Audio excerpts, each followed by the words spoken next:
VBG Ramji పథకం అమలు, వైద్య శాఖలో పోస్టుల భర్తీ, మూసీ తొలిదశ పనులకు నిధులు లాంటి అంశాలపై తెలంగాణ కేబినెట్ గ్రీన్ సిగ్నల్ ఇచ్చింది. వీటితో పాటు కేబినెట్ భేటీలో మరికొన్ని కీలక నిర్ణయాలు తీసుకున్నారు.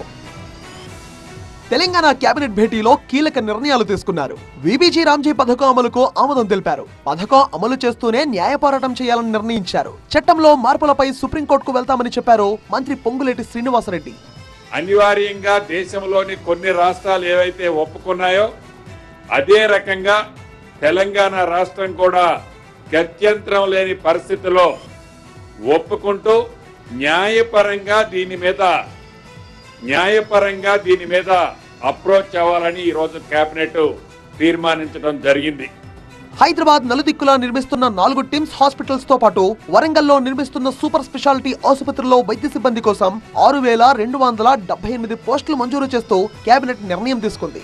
హెల్త్ సెక్టార్ ని మరింత స్ట్రెంథెన్ చేసే దాంట్లో భాగంగా 6,278 పోస్టులు, 6,278 వివిధ కేటగిరీలకు సంబంధించిన పోస్టులను కూడా రాష్ట్ర కేబినెట్ ఆమోదించడం జరిగింది.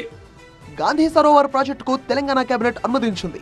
మూసీ రివర్ ఫ్రంట్ తొలిదశ పనులకు 7,345 కోట్ల రూపాయలు కేటాయించారు. ఈ నిధులతో 21 కిలోమీటర్ల మేర మూసీ సుందరీకరణతో పాటు మూసీ రివర్ బెడ్ కు 2 వైపులా ప్రజా రవాణా కోసం రోడ్లు నిర్మిస్తామన్నారు మంత్రి పొంగులేటి.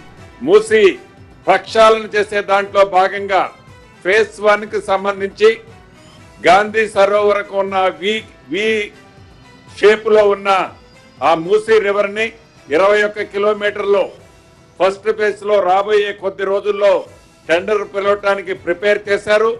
దానికి సంబంధించి 7,345 కోట్లు 7,345 క్రోర్స్ కి రాష్ట్ర కేబినెట్ ఆమోదించడం జరిగింది.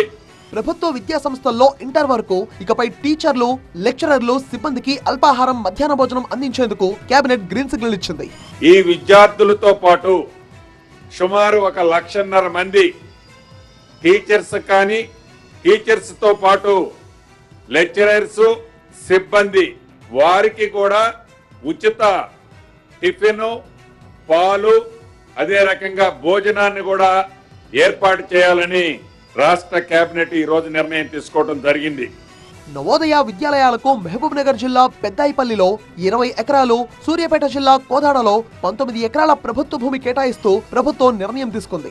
జవహర్ నవోదయకు సంబంధించి మహబూబ్ జిల్లా పెద్దాయిపల్లి గ్రామంలో 20 ఎకరాలు, సూర్యాపేట జిల్లా కోదాడులో 19 ఎకరాలు, జగిత్యాల జిల్లాలో కేంద్రీయ విద్యాలయానికి సంబంధించి 5 ఎకరాలు, అదే రకంగా కేంద్ర రాష్ట్ర ప్రభుత్వాలకు సంబంధించిన వివిధ సంస్థలకి కూడా కొన్ని భూములను కేటాయించడం జరిగిందని మీ ద్వారా రాష్ట్ర ప్రజలకు ఈ రోజు కేబినెట్ లో జరిగిందని మీ ద్వారా రాష్ట్ర ప్రజలకు తెలియజేయడం జరుగుతుంది.